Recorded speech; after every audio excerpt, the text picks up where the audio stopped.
नमस्कार, चंडीगढ़ दूरदर्शन देख रहे सभी दर्शकों का बहुत बहुत स्वागत। प्रोग्राम चंडीगढ़ स्पीक्स में आज बेहद खास विषय पर हम बात करने जा रहे हैं, बीमा, इंश्योरेंस, यानी वो तरीका जिससे आप खुद को और अपने अपनों को आर्थिक संकट का सामना करने से बचा सकते हैं। आप बीमा पॉलिसी लेते हैं और बीमा कंपनी आपको कवर देती है, यानी कि किसी तरह का नुकसान होने पर वो आपको आर्थिक मदद प्रदान करती है। आज इसी पर विस्तार से बात करेंगे। हमारे साथ बेहद खास मेहमान स्टूडियो में मौजूद हैं। सीईओ और एमडी तपन सिंघेल जी हमारे साथ हैं। उनसे जानते हैं बीमा क्या है और कैसे ये लोगों के लिए मददगार साबित होता है। तो सबसे पहले तो अगर सरल भाषा में जिन्हें नहीं पता इंश्योरेंस बीमा क्या होता है, सबसे पहले तो वो बताइए और कैसे ये किसी भी शख्स को मदद करता है। बड़ा आसान है। जैसे आप देखें, अगर मान लीजिए हम परिवार में हैं, पहला जो सोशल स्ट्रक्चर था, जैसे पूरा गांव था, अगर किसी भी व्यक्ति को गांव में परिवार में दिक्कत आती थी तो क्या होता था कि जितने भी लोग हैं गांव में वो इकट्ठा होते थे, उस व्यक्ति की मदद करते थे, जिससे कि वो व्यक्ति वापस अपने पैरों पे खड़ा हो पाए या उसकी विपदा टल सके। कलेक्टिव एफर्ट था। इंश्योरेंस एग्जैक्टली वही है। बहुत सारे लोग पैसा कंट्रीब्यूट करते हैं, उनमें से किसी को कोई विपदा आती है तो वो पैसा उसे काम आता है, जिससे कि वो व्यक्ति उसके आगे बढ़ सके। आपको दो चार एग्जांपल देता हूँ। मुझसे किसी ने पूछा कि इतना ज़रूरी क्यों, मैं बीमा क्यों कराऊँ? हम बोले, अगर आपको एक डिग्निटी की लाइफ चाहिए, अगर आपको ज़िंदगी में शान से जीना है तो आपके पास बीमा होना चाहिए। हमने कहा अभी प्रूफ करता हूँ आपको। आप कभी किसी अस्पताल में जाइए और बस खड़े होकर नज़ारा देखिएगा। जब बीमार लोग आते हैं, दो क्लियर कैरेक्टरिस्टिक दिखता है। एक व्यक्ति जो ज़िंदगी भर बहुत मेहनत किया, बच्चों को बड़ा किया और उसके बुढ़ोती में वो हॉस्पिटल एडमिट हो रहा होता है, उसके बाद इंश्योरेंस नहीं होता है, उसके बच्चे खड़े होते हैं, एक दूसरे मुंह देखते हैं, पैसा कौन देगा। रियलिटी है। दूसरा व्यक्ति जिसका इंश्योरेंस है वो घुसता है सबसे अच्छे हॉस्पिटल में, शान से जाता है, अपना इलाज कराता है, वो किसी पे निर्भर नहीं होता है। It's a question of one dignity, too it's a question of life and death. अगर आपके पास बीमा नहीं है और पैसे नहीं हैं तो आप कोशिश करोगे कि किसी महंगे अस्पताल या महंगे डॉक्टर के पास ना जाओ, सस्ते अपना इलाज कराने की कोशिश करोगे, and that may be dangerous for you. आपकी ज़िंदगी और मौत का सवाल हो सकता है। और वो किस चीज़ के लिए, मतलब साल के कुछ चंद हज़ार रुपए के लिए आप उसको अवॉइड कर जाते हो। आप दुनिया भर खर्चा करोगे, एक से एक महंगी जगह खाना खाने जाओगे, एक से एक शौक के कपड़े खरीदोगे, बट कुछ चंद हज़ार रुपए अपनी ज़िंदगी में डिग्निटी, अपनी ज़िंदगी के लिए खर्च नहीं करोगे। So that gets left out, I think, to make you understand. So इसलिए बीमा कराना, इंश्योरेंस कराना ज़रूरी है। पर कोई भी आम इंसान जो शायद दिन भर में अपनी रोजी रोटी कमा रहा है, क्या वो बीमा करा सकता है, अफोर्ड कर सकता है इस चीज़ को, प्रीमियम देना? बहुत अच्छा सवाल है। Such a pleasure talking to you. अगर मैं आपसे कहूँ कि 1 लाख का एक्सीडेंटल डेथ कवर जो है आपको साल के कुछ 12-15 रुपए में मिलेगा। 15 रुपए साल का कौन अफोर्ड नहीं कर सकता है रविंद्र जी? मतलब अगर आप सोचो, अगर मैं कहूँ आपका मकान अगर 10 लाख रुपए का मकान है आपका, उसका बीमा साल का कुछ 400-500 रुपए में, आज जो फ्लड्स आ रहे हैं, सब जगह बाढ़ आ रही, सब आ रही है, उसका कवरेज कुछ 400-500 रुपए का। अब जिसके अगर मकान अगर ढह गए हैं, अगर उसने साल का कुछ 500-600 रुपये दिया होता और 10 लाख रुपए या 20 लाख का, मतलब 1000 रुपये दिया होता या कुछ भी, तो उसके फिर उसकी भरपाई हो जाती। तो सोचिए, उतना रुपए आदमी पूरी मेहनत करके इकट्ठा करता है, लोन लेता है, 20 साल तक लोन देता है, फिर बनाता है, एक विपदा में बह जाता है। तो दिन के 2-4 रुपए कौन व्यक्ति नहीं खर्च कर सकता है? यानी अलग अलग तरह का बीमा होता है। अब आप उसके बारे में भी विस्तार से बताइए कि किस किस तरह का बीमा, अलग अलग तरह के कितने प्रकार का होता है और कौन सा बीमा बहुत ज़रूरी है कराना, क्योंकि शायद सारे तरह का, घर का, वाहन का, आपकी लाइफ का, सब अगर नहीं कराएंगे, फसल का भी होता है जो किसानों को लाभान्वित करता है? अगर सब नहीं करा सकते तो कौन सी सबसे ज़रूरी हैं, कौन से लेस इंपॉर्टेंट और कौन से ईजी है कराने? बीमा, हर बीमा ज़रूरी है, लेकिन मैं अपनी बात करूं व्यक्तिगत रूप में मेरे पास कौन सा बीमा है। सबसे पहले हमको याद है जब मैं नौकरी शुरू किया तो जो पर्सनल एक्सीडेंट जो आपको बताया हमने कि एक्सीडेंटल डेथ का कवर है, क्यों मैं कुछ 24-25 साल का था तो मैं सोचा कि नेचुरल डेथ तो शायद हमारी ना हो, एक्सीडेंटल डेथ हो सकती है। अगर एक्सीडेंटल डेथ हो गई और अभी भी शादी हुई है तो ऐसा ना हो कि ना लोगों को बीवी की हमारी तकलीफ़ आए। तो मैं ये देखा कि ये बड़ा अच्छा कवर था, कुछ 1 लाख रुपए का 30 रुपए साल का देना था। तो मैंने उस समय कुछ याद है मैं कुछ 50 लाख के आसपास का बीमा कराया था। हार्डली कुछ भी मतलब प्रीमियम नहीं था, लेकिन ये गारंटी था अगर कुछ हो गया हमको तो हफ्ते भर के अंदर मेरी बीवी को उस समय 50 लाख रुपए मिल जाते। मतलब वो करा। आज तक मेरे पास पर्सनल एक्सीडेंट कवर है। अब सम इंश्योर बढ़ता चला गया, जैसे ज़रूरतें बढ़ती, महंगाई बढ़ती गई, सम इंश्योर बढ़ गया। दूसरा था हेल्थ इंश्योरेंस। मुझे बहुत क्लियर था अगर बीमार पड़ूं तो पैसे के अभाव से अपना इलाज ना करा पाऊँ या अपना परिवार का इलाज ना करा पाऊँ, ये नहीं होना चाहिए। आपको जान के आश्चर्य होगा कि भारत में 10 करोड़ लोग गरीबी रेखा के नीचे हर साल चले जाते हैं, क्योंकि कोई घर में बीमार पड़ता है, उसके इलाज करने में घर बिक जाता है, कर्जे में आ जाते हैं आदमी। कोई भी अपने प्रियजनों को बिना इलाज के जाने नहीं देगा ना, पूरी प्रयास करेगा, चाहे वो घर बेच दे, चाहे खेत बेच दे, चाहे गहने बेच दे। 10 करोड़ लोग गरीबी रेखा में चले जाते हैं हर साल क्योंकि वो अफोर्ड नहीं कर पाते। तो हमने हेल्थ इंश्योरेंस सबका कराया, आज भी कराया, वो अच्छा सम इंश्योर रखा हूँ मैं, इसलिए एक वो था। दूसरा ये हमने किया। तीसरा, घर के अंदर जो सामान था, घर तो बाद में खरीद पाया मैं बहुत साल नौकरी करने के बाद। शुरू में जो घर के अंदर सामान था वो भी बहुत मेहनत से, आप देखो एक एक चीज़ जोड़ जोड़ के बनाते हो आप, चाहे वो फर्नीचर हो, चाहे वो पर्दे हों, चाहे कपड़े हो, आप कभी जोड़ो जितना घर में अंदर आपने खर्चा किया होगा, आपने कम से कम 8-9 साल की मेहनत पूरा उस घर के अंदर की खर्चों में। कहीं भी एक छोटा शॉर्ट सर्किट हो गया, कहीं भी आग लग गया घर के अंदर, बैंगलोर में तो घर के अंदर पानी भी आ गया, पूरा 8-9 साल की मेहनत चली जाती है। तो एक तो घर का इंश्योरेंस हमने शुरू में जब नौकरी शुरुआत की थी हमने, ये 3 चीज़ हमने तुरंत ही कराए थे। फिर जैसे मैंने मकान खरीदा तो फिर मकान का भी इंश्योरेंस कराया हमने, फिर अपनी ज़िंदगी का भी इंश्योरेंस कराया, नेचुरल से उम्र बढ़ती, नेचुरल लाइफ का भी इंश्योरेंस कराया। सब चीज़ का अगर मैं देखूँ प्रीमियम जो पूरा पे करता हूँ मैं पूरे साल में, अपने मित्रों को लेके जो खाना खिलाने जाता हूँ एक रात में, जो खर्चा आता है उससे ज़्यादा नहीं। तो अगर एक रात में अपने मित्रों को खाना नहीं ले जाता हूँ, वो पैसे बचा के और बीमा करा लेता हूँ, और अपने मन में एक संतुष्टि रहती है कि कुछ भी होगा तो मैं हेजिटेट नहीं करने वाला हूँ। सबसे अच्छे अस्पताल में जाऊँगा इलाज के लिए, सबसे अच्छे डॉक्टर से इलाज कराऊँगा। और कुछ हुआ तो हमारा परिवार ऐसा नहीं हो कि सड़क पे आ जाएगा, उसका पूरा ध्यान रखने के लिए काम किया। एक और इंटरेस्टिंग सवाल है जी, एक मेरे मित्र ने पूछा कि यार मैं 10 साल से प्रीमियम दे रहा हूँ, कुछ तो मिलता तो है नहीं।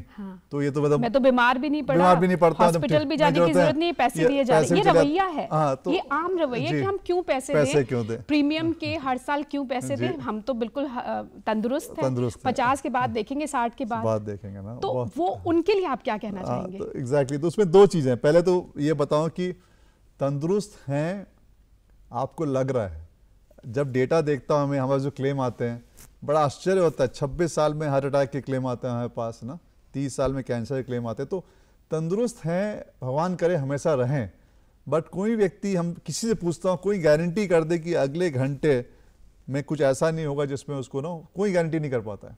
तो ये तो कभी नहीं सोचना चाहिए। और जब उम्र बढ़ जाती है तो आपके अंदर जो बीमारियाँ हो चुकी होती हैं उसकी कवरेज नहीं मिलती है, इसीलिए कम उम्र कराना पड़ता है। ये फिर से ध्यान से समझिए, क्लेम में भी बहुत सारी दिक्कतें आती हैं। क्यों आती हैं? जो चीज़ नुकसान हो चुका है, जैसे मान लीजिए अगर हमारे पास गाड़ी है और गाड़ी एक्सीडेंट हो चुका है, उसके बाद उसका बीमा मैं कराने जाऊंगा तो नहीं होगा। एक्सीडेंट हो चुका है तो फिर तो नहीं होगा। इसी तरह अगर मैं बीमार पड़ चुका हूं, अगर मुझे हार्ट की प्रॉब्लम हो चुकी है या मुझे कोई प्रॉब्लम हो चुकी है तो बीमा कराऊंगा, तो वो प्रॉब्लम कवर्ड नहीं होगी। बहुत सारे लोग उस टाइम बीमा कराते हैं, फिर क्लेम नहीं मिल रहा। वो संभव ही नहीं है। बीमा कंपनियां जो चीज़ हो चुकी है उसके बीमा करने लगी तो कल पूरी लंबी लाइन लगा के लोग खड़े हो जाएं कि अब 5,000 दो, 5 लाख रुपए लो, तो वो तो चीज़ होगी नहीं।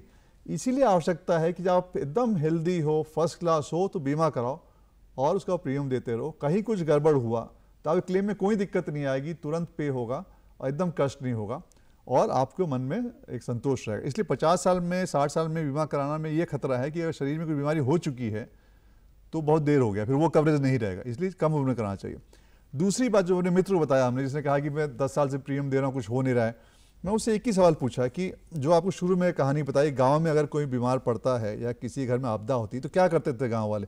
सब इकट्ठा होकर उसकी मदद करते थे। आज भी आप वही कर रहे हो। भगवान न करे कि आपको पैसे की जरूरत पड़े, बट आपका पैसा किसी की मदद के काम आ रहा है। आपका जो एक रात का खाने का खर्चा है जो आपने सैक्रिफाइस किया, आप अनाथालय में पैसा देते हो, आप समाज सेवा में पैसा देते हो, आप रियलाइज नहीं कर रहे कि आपका जो प्रीमियम आपने पे किया है वो समाज के काम आ रहा है। किसी न किसी पे आपदा आई है, आप शायद जानते हो उसको, शायद न जानते हो, बट वो पैसा उसके भले के लिए आ रहा है, वो पैसा उस व्यक्ति को वापस खड़ा कर रहा है। इतना नेक काम होता है जब आप प्रीमियम पे करते हो, एक सामाजिक सेवा होती है, आप प्रीमियम पे करते हो। यानी ये सिर्फ खुद के लिए नहीं है, आपको कवर तो मिल ही रहा है, लेकिन आप किसी की अनजाने में अप्रत्यक्ष रूप से मदद कर रहे हो, आप उसके लिए मददगार हो। क्यों हेजिटेट करोगे? आप तो करते हो, इतना समाज सेवा कर रहे हो। आप मंदिर, गुरुद्वारा, मस्जिद, सब जगह अपना आप वहाँ कोशिश कर रहे हो, गौशाला में कोशिश कर रहे हो, अनाथालय में कोशिश कर रहे हो। आपके पैसे तो किसी के भला हो रहा है। कोई बीमार हो रहा है, कोई एडमिट हो रहा है, किसी को हार्ट अटैक आया हुआ है, किसी को कैंसर हुआ है, किसी का घर बाढ़ में बह रहा है, किसी की फसल बर्बाद हो रही है, आप उनकी मदद कर रहे हो। आप एक रात के भोजन के खर्चे में आप लोगों की मदद कर रहे हो। भगवान न करे कि आपको किसी की मदद की जरूरत पड़े, लेकिन अगर जरूरत पड़ेगी तो आप भी शान से जी रहे हो। इतना अच्छा कार्य है, क्यों हेजिटेट करते हैं? अच्छा, अब ये एक तो हो गया जनरल इंश्योरेंस, जीवन बीमा। दूसरा आपने जैसे एक लाइफ इंश्योरेंस, जीवन बीमा और जनरल इंश्योरेंस, जिसमें आपका घर, आपका वाहन, आपकी फसल भी कवर होती है। तो किसानों के लिए आप क्यों ज़रूरी है फसल का बीमा कराना? क्योंकि कई बार ये सुनने में आता है कि मुआवजा जो है वो नहीं मिल पाता, उसके बड़े पेच है। क्या ये सच है? बहुत अच्छा सवाल। पहले आपको मुआवजा की बात करता हूँ, फिर फसल बीमा बात करता हूँ। क्लेम 100% मिलता है और सही मिलता है। उसको समझिए आपकी कहाँ पे क्लेम दिक्कत होती है और क्यों होता है। और ये डेटा अगर देखें, हर चीज़ आंकड़ा है।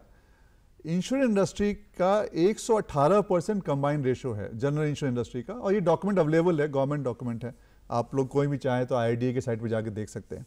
118% कंबाइंड रेशो मतलब क्या है कि अगर 100 रुपये इंश्योरेंस इंडस्ट्री ले रही है, जनरल इंश्योरेंस इंडस्ट्री ले रही है, तो 118 उसका आउटगो है। यानी क्लेम बहुत क्लेम दे रही है और शानदार तरीके से क्लेम दे रही है। कौन से क्लेम फंसते हैं और कहाँ दिक्कत आती है और किस चीज़ से आपको केयरफुल रहना है जिससे मिसलिंग ना हो, ये 3 चीज़ पहले आप समझ लीजिए, तो फिर आपको कभी दिक्कत नहीं आएगी। फिर एग्रीकल्चर वाली बात करते हैं। पहला चीज़ आपको बताया, पहला रूल है, अगर कोई इंसिडेंट हो चुका है, अगर कोई बीमारी हो चुकी है, अगर गाड़ी लड़ चुका है, अगर मकान में नुकसान हो चुका है, या चोरी हो चुकी, या फैक्ट्री में आग लग चुकी है, उसका बीमा कोई भी आपसे कहे करा लो, क्लेम दिला देंगे, हमेशा फंसेगा। सिंपली क्यों कि मान लीजिए अगर ऐसा हो कि उसका क्लेम मिलना शुरू हो जाए, तो आप जब बीमार पड़ जाएं, हॉस्पिटल में एडमिट होने वाले हों, तो 5,000 जमा करिए और 5 लाख रुपए का क्लेम ले लीजिए। तो वो व्यापार तो हो ही नहीं सकता है ना। तो हमेशा जब भी इंश्योरेंस इंडस्ट्री को ये सस्पिशन होता है कि इसमें फ्रॉड है, वो क्लेम इन्वेस्टिगेशन में जाता है। तो एज अ कंज्यूमर आप ये जागरूक रहें कि अगर इंसिडेंट हो चुका है, कोई भी आपको बहकावे में लाए कि आप चिंता न करो यार, ये साइन कर दो, मैं ठीक हूँ, फर्स्ट क्लास हूँ, एकदम कुछ मत लिखो, डायबिटीज हाइपरटेंशन कुछ मत लिखो, कहीं में लिखो कि बीमारी है, कुछ होगा तो क्लेम मिलेगा, जरूर तकलीफ आएगी। या गाड़ी में खरोंच लग गया, आप कर दो, क्लेम पे हो जाएगा, जरूर तकलीफ आएगी। तो उस पर आपको ध्यान देना है। अगर आपका सब कुछ ठीक है, आपकी पॉलिसी चल रही है, 3-4 साल से क्लेम आता है, एक रत्ती तकलीफ नहीं आएगी, 100% पे होगा, चाहे कोई भी कंपनी हो। नो, ये मैंने खुद देखा है, तो कंपनी चला रहा हूँ इतने सालों से, कभी दिक्कत नहीं आती। पहला ये चीज़ मुआवजे तैयार न। दूसरा चीज़ जो ध्यान देने की बात होती है कि प्रोसेस क्या है क्लेम का, वो समझना जरूरी होता है। वो आप जो पॉलिसी मिलती है उसमें डॉक्यूमेंट है, किसी भी कंपनी के वेबसाइट में जाएंगे या किसी से बात करें, बोलिए भैया वो क्लेम का प्रोसेस क्या हमें समझा दो। जैसे मान लीजिए फसल बीमा है, उसका प्रोसेस 2 तरीका का। एक प्रोसेस है कि जो पटवारी है वो फसल का कुछ हिस्सा खेत का काट के वे करता है कि यील्ड में कितना डिफरेंस आया जी। जो डिफरेंस है वो गवर्नमेंट ऑफिसर सर्टिफाई करता है, ये लॉस है।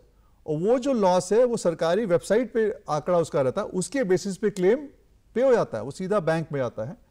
बट क्लेम में, फसल के क्लेम में 2 प्रीमियम है, 3 तरह का प्रीमियम आता है। एक जो फार्मर देता है, एक छोटा पार्ट, उसके बाद स्टेट गवर्नमेंट देती है, सेंट्रल गवर्नमेंट देती है।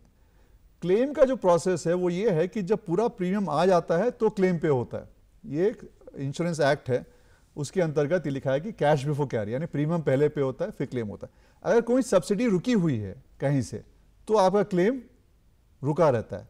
जहां सब्सिडी है उसमें पेनल्टी है। अगर पूरा सब्सिडी आने के बाद और क्लेम का आंकड़ा अगर 14 दिन या 28 दिन के अंदर बीमा कंपनी नहीं क्लेम पे करती है तो उसको पेनल्टी पे करनी पड़ती है। कोई भी बीमा कंपनी आज तक जितना भी मैंने रिकॉर्ड देखा है, अगर सब्सिडी आ चुकी है और आंकड़ा उसका वो सैचुरेट हो जाएगा वेबसाइट पर, क्लेम उस समय के अंदर पे हुआ है, मैंने डिले देखा नहीं। तो ये एक वो समझना बहुत जरूरी है कि वो प्रोसेस क्या है और कहाँ पे है और क्यों है, नो। क्योंकि एग्रीकल्चर का भी देखूं, ओवरऑल अगर मैं 4-5 साल का देखूं तो 94% के आसपास लॉस रेशियो है, यानी 100 रुपये प्रीमियम में 94 लॉस। कितने सारे अगर मैं मैकेनिज्म देखूंगा, एंड यूजर को 94% उसका मिलता हो, 5-6% खर्चा होगा इंश्योरेंस कंपनी का चलाने का, बट क्लेम अच्छा पे होता है और ठीक पे होता है। प्रोसेस समझना है। एग्रीकल्चर का ये है, हेल्थ का बताया आपको हमने, मोटर का बताया, बहुत सिंपल है और स्ट्रेट थ्रू क्लेम पे होता है और कोई रोक नहीं सकता, क्योंकि कॉन्ट्रैक्ट है। रोकेंगे तो आप कोर्ट से आपको पैसा जरूर मिले, कोई कंपनी नहीं रोक सकती, नाम खराब होता है उसका। बट इसमें अगर डाउट है, कुछ इंसिडेंट हो चुका है तो दिक्कत होगी। अगर मान लीजिए सब्सिडी नहीं आई गवर्नमेंट से, क्योंकि प्रीमियम सब्सिडी का आता है, तो रुक सकता है। या फिर अगर उसका वो अभी सर्वे नहीं हुआ है उस क्रॉप का तो क्लेम डिले हो सकता है, बट पे जरूर होगा। यानी हर किसान को बिना डरे इंश्योरेंस बीमा कराना चाहिए। किसान के लिए बहुत ही इट इज फेवरेबल, बहुत ही अच्छा है। क्यों? कि इतनी सब्सिडी है। जैसे मान लीजिए आपका हेल्थ इंश्योरेंस में सब्सिडी नहीं है, आपके मोटर इंश्योरेंस आपको पूरा प्रीमियम देना पड़ता है, फैक्ट्री इंश्योरेंस पूरा देना है। क्रॉप इंश्योरेंस में सरकार की तरफ से बहुत अच्छी सब्सिडी है, बहुत ही छोटा हिस्सा प्रीमियम आपको देना पड़ता है। यानी जो फार्मर का जो प्रीमियम है, अगर उस पर लॉस रेशियो देखूं मैं, अगर फार्मर से 100 रुपये लिया गया है, खाली फार्मर पार्ट, सब्सिडी बात नहीं कर रहा हूं मैं, तो उसके तो कम से कम 800 गुना 900 गुना क्लेम पे हो चुका है। मतलब नो, तो फंडामेंटली फार्मर्स के लिए तो बहुत ही अच्छा है कि उनको तो इंश्योरेंस 100% करना चाहिए। और आपको जान के आश्चर्य होगा, एक क्लियर स्टडी है कि जहां पे फार्मर ने इंश्योरेंस कराया हुआ है वहां पे फार्मर के सुसाइड रेट्स में गिरावट आई है। क्यों? कि आपने कर्जा लिया, क्रॉप खराब हो गया, बीमा नहीं अगर है तो कर्जा देना पड़ता है, आदमी गरीबी रेखा नहीं चला जाता है। उतने छोटे से पैसे में अगर बीमा रहता है, पैसा मिलता ही मिलता है। आपको बैंक से अगर लोन है तो बैंक को सीधा क्लेम जाता है, आपको पैसा नहीं देना पड़ता है।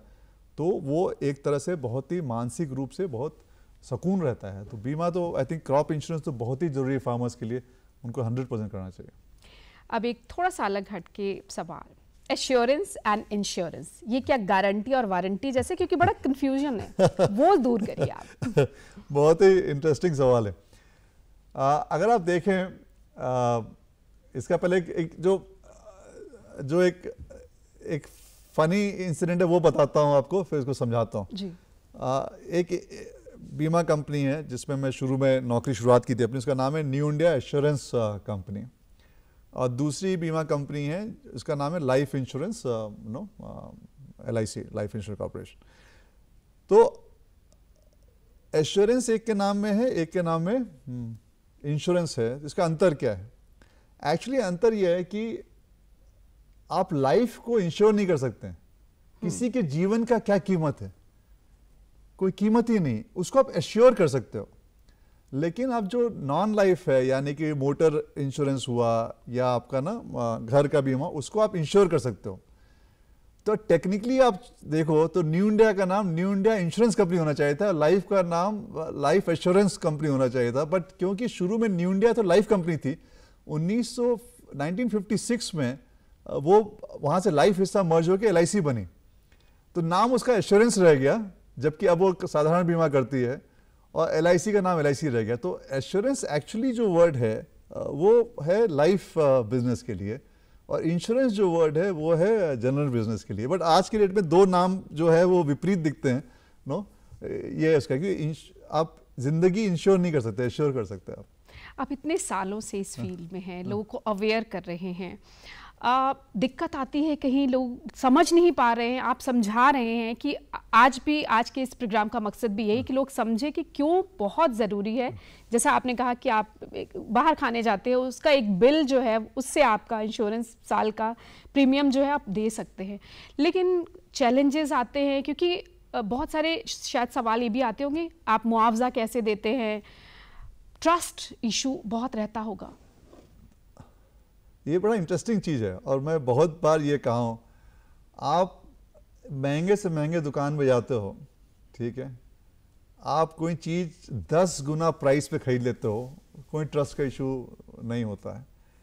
आप एक 5 स्टार में खाना खाने चाहते हो, वहाँ पे एक चाय भी कुछ 800-900 रुपये की होती है, सड़क की उस पार 10 रुपये की चाय होती है, चाय वही रहती है, आप 800 रुपये देते हो, कोई ट्रस्ट का इशू नहीं होता, आपको अच्छा लगता है। आप बैंक से लोन लेने जाते हो, आपको 15% पे ब्याज पे ना लोन मिलता है, कोई ट्रस्ट का इशू नहीं होता है। यहाँ आपको 30 रुपये साल देना है और लाखों लोगों के क्लेम पे होते हैं। ट्रस्ट इशू क्यों होता है ऐसा चीज़? इसलिए होता है, दो चीज़ें हैं। जिसको क्लेम मिला, बहुतों को मिलता है, करोड़ों लोगों को मिलता है, मतलब मैं तो खुद ही इतने क्लेम दिया हूँ, वो आदमी बहुत ही कृतज्ञ होता है, ही और she is very happy and grateful, but उसकी चर्चा नहीं होती है। जिसको नहीं मिला उसकी चर्चा होती है, तो फिर लोगों को लगता है कि नहीं मिल रहा है। लेकिन आपको जान के आश्चर्य हो गया, फाइनेंशियल वर्ल्ड में सबसे कम ग्रीवियांस इंश्योरेंस का है, बैंकिंग का ज़्यादा ग्रीवियांस है, नो, ई कॉमर्स में ज़्यादा ग्रीवियांस है, नो। तो मेरा ये कहना है कि आप दुनिया में भरोसा करते हो, भरोसा करके तो देखो, नो। 32 साल से काम कर रहा हूँ, आंकड़ा है, डेटा है, करोड़ों लोगों को क्लेम दिया हूँ, खुद दिया हूँ, नो, घर जा जा के दिया हूँ। श्रीनगर में बाढ़ आया था 2014 में, 1200 करोड़ रुपए हमने 3 महीने बांटा, घर जा जा के चेक दिया लोगों को, क्योंकि एड्रेस था अपने पास कि 14 फुट पानी था, खाना दिया, पानी दिया, वहाँ पे जाके ना घर दिया। फ्लड आया चेन्नई में, अभी यहाँ मनाली में ना, घर जा जा के हम लोगों ने चेक दिया। बॉम्बे फ्लड हुआ 2005 में, नो, उसमें 700 करोड़ रुपये। तो पॉइंट ये है कि पे होता है। और किस चीज़ की बात कर रहे हैं हम लोग? हमारी ट्रस्ट आपको नहीं भी है, एक टाइम खाने का पैसा दिया आपने, ऐसा कौन सा ज़्यादा ना कि आपकी जायदाद चली गई कि आपको इतना रिस्क लग रहा है? फिर भी ट्रस्ट इश्यूज क्यों बने हुए हैं? और क्या मतलब अभी भी लोग यकीन नहीं कर पाते कि कुछ हो जाएगा तो आपको मुआवजा मिलेगा? और एक चीज़ और जी, बहुत सारे लोग हैं जिनकी हम बात कर रहे हैं, किसान हैं या जो एक गरीबी रेखा से नीचे, जो अनपढ़ हैं, क्या बीमा कंपनियां उनको मुआवजा प्रदान, हो सकता है लाइफ इंश्योरेंस ली है घर के मुखिया ने, वो चला गया, घर में बीवी अनपढ़ है, तो कैसे आप उन्हें क्लेम देते हैं? दोनों ही चीज़ें। बहुत ही अच्छा सवाल है। अगेन, पहली बात तो ये है कि मुआवजा मिलता है और बहुत स्मूथली मिलता है। आपको एक चीज़ बताओ, और ट्रस्ट इशू क्यों आया उसको भी बताता हूँ, उसकी बैकग्राउंड क्या है, क्योंकि ये सवाल आप समझोगे तब इसका आंसर समझ पाओगे। पहला समझते हैं कि इंश्योरेंस बिजनेस क्या है। बहुतों से पैसा लेते हैं, कुछ को देते हैं जिसको नुकसान हुआ, यही बिजनेस है, यही व्यापार है इसका, ठीक है। अब जो कुछ को पैसा दे रहे हैं, वो व्यक्ति किसको पैसा देना है? जिसको हमने कॉन्ट्रैक्ट है, जिसके अंतर्गत कि अगर आपकी मान ली कॉन्ट्रैक्ट की गाड़ी लड़ती है तो उसका बीमा का मुआवजा देंगे, ठीक है। तो वो जो सबका पैसा आपने लिया है, तो आपकी जिम्मेदारी ये है कि जिसको पैसा दे रहे हैं तो आप ये देख के दें कि सही व्यक्ति को दे रहे हैं। पब्लिक मनी है ना, मान लीजिए अगर कोई फ्रॉडस्टर आता है, गाड़ी उसकी चोरी हो चुकी पहले और क्लेम ले लेता है, या गाड़ी लड़ चुकी है ले लेता है, तो आप तो पब्लिक का पैसा दे रहे हैं, आपका खुद का घर का पैसा तो है नहीं। तो आपकी जिम्मेदारी पब्लिक के पैसा अगर देंगे तो जिसका जेन्युइन क्लेम है उसको पे करें, ये प्रिंसिपल है। अब क्लेम होता है, अब आदमी डॉक्यूमेंट्स, मान ली 2 बजे रात को उसका एक्सीडेंट हो गया, चंडीगढ़ में जा रहा था, गाड़ी लड़ गई, और कोई इलीगल काम नहीं होना चाहिए। इलीगल काम में तो क्लेम पे नहीं होता है। मान लीजिए अगर चोरी करते हुए आपको मतलब आपकी डेथ हो जाती है तो वो क्लेम पे नहीं होगा। इलीगल काम करते हुए कोई काम आप करेंगे तो क्लेम पे नहीं होगा। शराब पी के गाड़ी चलाना इलीगल है, तो शराब पी के गाड़ी चला रहे हैं, एक्सीडेंट होगा तो क्लेम पे नहीं होगा। अब 2 बजे रात को आपने गाड़ी का क्लेम लॉन्च किया कि एक्सीडेंट हो गया, तो बीमा कंपनी पहले कोशिश करेगी समझने के लिए कि ऐसा तो नहीं है कि ये व्यक्ति शराब पी के गाड़ी चला रहा था, ठीक है ना, तो वो 4-5 सवाल पूछेगी। एज अ कस्टमर आपको बहुत बुरा लगेगा, यार मतलब मैंने तो बीमा कराया है, ये तो देना नहीं चाह रही है क्लेम। बट बीमा कंपनी एक ही काम कर रही है कि पहले एलिमिनेट करती है फ्रॉड तो नहीं, फिर क्लेम पे करती है। यही गाड़ी अगर आपकी 10 बजे सुबह लड़ती है तो आपको क्लेम फट से पे हो जाएगा ना, कि आप ऑफिस जा रहे हैं, गाड़ी लड़ गई जी, कोई मतलब आपका क्लेम आपको खुद आश्चर्य होगा इतना जल्दी कैसे पे हो गया नो। तो बीमा कंपनी का दायित्व है कि पब्लिक मनी है उसको देख के पैसा पे करे। हजारों साल से इधर पे हो रहा है, लेकिन जो कस्टमर है उसके लिए एक्सपीरियंस बहुत ही खराब है। उसको लगता है यार मतलब मैं तो पैसा दिया हूँ, मेरा क्लेम हुआ, क्यों नहीं दे रहे, मैं तो जेन्युइन कस्टमर हूँ। अभी तपन सिंह ने बोला था टेलीविजन पे कि अगर जेन्युइन कस्टमर हो नो तो पैसा तुरंत मिल जाएगा, ये क्यों डिले हो रहा है करके। तो उसके मन में शक आता है कि देना नहीं चाहते हैं। रियलिटी ये है कि कंपनी अपना काम कर रही। लेकिन ये उस समय ठीक था जब मान ली सोशल मीडिया नहीं था, मोबाइल फोन नहीं थे, तो एविडेंस कलेक्ट करना मुश्किल था। तो फिर आदमी बहुत निर्भर करता था कि जो भेजता था वो जानकारी पूछता था, 4 लोग से पूछता था, 6 लोग से पूछता था, फिर रिपोर्ट सबमिट करता था, फिर क्लेम पे होता था। आज की डेट में आपको आश्चर्य होगा, मैंने कहा यार ये ट्रस्ट इशू इसीलिए आता है क्योंकि the process of paying claims is cumbersome. तो हम लोग क्यों नहीं स्मूथ कर देते। तो आज में अगर बजाज एलियंस से आपका गाड़ी का बीमा है, गाड़ी लड़ती है, आप उतारिए, फोटो खींचिए और अपलोड करिए और 20 मिनट में हम पैसा आपके अकाउंट ट्रांसफर देते हैं। बहुत सारा काम हो रहा है क्लेम प्रोसेस स्मूथ करने के लिए। अभी एक काम हो रहा है, पूरी इंडस्ट्री मिलकर कर रही है हेल्थ के क्लेम के लिए, कि हर हॉस्पिटल को एक्सचेंज पे लेके आएगी, हर बीमा कंपनी एक्सचेंज पे होगा। आपका जैसे प्रोसीजर हो रहा है और जैसे आपकी एंट्री हो रही है, पैसा तुरंत हॉस्पिटल ट्रांसफर होगा।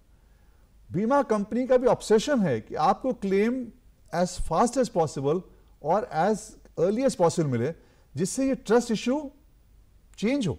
बट ट्रस्ट इश्यू का बैकग्राउंड ये हिस्टोरिकली 600, 700, 800 साल से क्लेम ऐसे पे होता था। पहले फ्रॉड एलिमिनेट करके फिर पे होती थी, क्योंकि दायित्वबद्ध इंश्योरेंस कंपनी। बट आज की डेट में फ्रॉड आप आराम से एलिमिनेट कर सकते हो, क्योंकि एज अ कस्टमर आप खुद ही फोटो ले सकते हो, आप खुद ही एविडेंस अपलोड कर सकते हो। ये क्या आवश्यकता है दूसरा कोई लेके आए। तो अगर इस तरह आप करोगे तो I think your claims will be process very very fast. आपको अगेन जान के आश्चर्य होगा कि मोटर क्लेम में लाखों क्लेम, मतलब साल के कम से कम 15-20 लाख क्लेम हम लोग पे करते होंगे। 70% क्लेम रियल टाइम बेसिस पे 0 टाइम पे होता है, 70%। ऑलराइट नो तो क्या प्राकृतिक आपदा में भी किसी तरह से बीमा कंपनियां मददगार साबित होती हैं? बहुत मतलब हमने बताया आपको जम्मू एंड कश्मीर में जब बाढ़ आया था तो हम लोगों ने 1200 करोड़ रुपए 3 महीने में 36 साल लोगों को घर घर जाके वो इंश्योर्ड थे सब no we paid. State government भी अगर चाहे तो पूरे स्टेट का भी इंश्योरेंस करा सकती है, जैसे भी हो रहा है उत्तराखंड में हो रहा है। जब भी कोई आपदा होगा तो आपको पता है कि यहाँ पे इतनी बारिश हुई है, तो एक पैरामेट्रिक इंश्योरेंस बोलते हैं जिसको कैट लॉसेस, इसको कैटास्ट्रॉफिक लॉस बोलते हैं।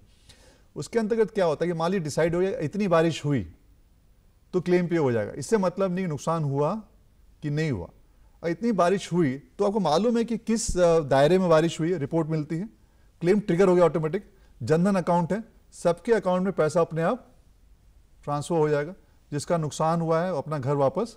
तो ऐसे बहुत सारे सोल्यूशंस हैं इंश्योरेंस कंपनी से जो एक रिलीफ देती है। इनफैक्ट बहुत सारे डेवलप्ड नेशंस में आप देखें, जैसे अगर यूएसए में जब भी अगर बाढ़ आता है तो 95% वहाँ पे इंश्योरेंस कवर होता है, तो इकोनॉमिक एक्टिविटी बहुत बढ़ जाती है।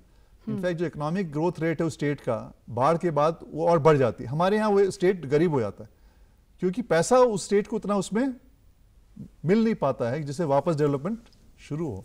तो बहुत ही क्रिटिकल है Rajendra ji. I think insurance को देखें that plays a big role in the economic growth of the country. इतने फायदे आप गिना रहे हैं इंश्योरेंस के अलग अलग क्षेत्रों में, क्यों नहीं अभी भी लोगों को समझाया पा रहा?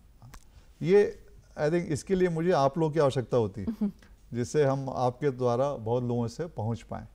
क्योंकि अगर मैं बात करूं अभी कि नई गाड़ी आई है, या बात करूं कि अभी नया ज्वेलरी का डिज़ाइन है या ड्रेस आया, तो लोग एक्साइटमेंट होता है। बट बात करूं कि यार भले के लिए ना सोचो अपने, तो नहीं होता है। तो मैंने बहुत इस पर सोचा कि ऐसा क्यों होता है। बल्कि एक साइकोलॉजिस्ट फ्रेंड था मेरा, उससे बात की हमने, बोला तवन देखिए बहुत सिंपल चीज़ है, जो ह्यूमन ब्रेन है ना वो रिस्क के लिए वायर्ड नहीं है। इंसान सोचता है मेरे साथ कुछ नहीं होगा, जो भी दुनिया में होगा मुझे कुछ नहीं होगा। अगर उसका दिमाग इस चीज़ के लिए वायर्ड होता कि वो रिस्क देखता, तो आज हम लोग अभी भी गुफा में रह रहे होते, हम निकलते नहीं डर के मारे। बट क्योंकि हमारे दिमाग में वो वायरिंग नहीं है कि हम रिस्क देख पाए, हमको लगता है दुनिया में बर्बाद है बट मुझे कुछ नहीं होगा। इसलिए इंश्योरेंस जो है वो कॉन्ट्रडिक्टरी है जिस तरह व्यक्ति सोचता है और उसके लिए। I think that is why जो आप पॉइंट कह रहे हो ना, इसके लिए बार बार चर्चा करना, बात करना बहुत आवश्यकता होती है। तब आप रियलाइज करते हैं हाँ यार मतलब एक टाइम का खाना है, चलो हमको कुछ नहीं हो रहा, बस समाज का भला हो रहा है तो क्यों ना करें, मतलब नो आई थिंक। तो प्रोग्राम को खत्म करने का वक्त हो रहा है। जाते जाते एक मैसेज, हर व्यक्ति को बीमा क्यों कराना चाहिए? जैसा मैंने शुरू में कहा, अगर आप शान की ज़िंदगी जीना चाहते हो और ज़िंदगी और मौत में आप लंबा अच्छा जीना चाहते हो, बीमा होना चाहिए। बहुत फ़र्क पड़ता है। अब विश्वास ना हो तो जिसके यहाँ आपदा हुई उसको देखिएगा कितना नुकसान हो जाता है। बहुत बहुत शुक्रिया इस पूरी जानकारी के लिए। और मुझे लगता है बहुत सारे लोगों को आज ये समझ आ रहा होगा कि क्यों बीमा कराना ज़रूरी है, क्योंकि ये आपके और आपके अपनों के फ़ायदे के लिए ही है। आप हमारा ये show DD Chandigarh YouTube channel को सब्सक्राइब करके देख सकते हैं और सैटेलाइट के सभी प्लेटफॉर्म पर डीडी चंडीगढ़ उपलब्ध है। आप वहाँ भी इस प्रोग्राम को देख सकते हैं। शुक्रिया चंडीगढ़ स्पीक्स देखने के लिए। Thank you.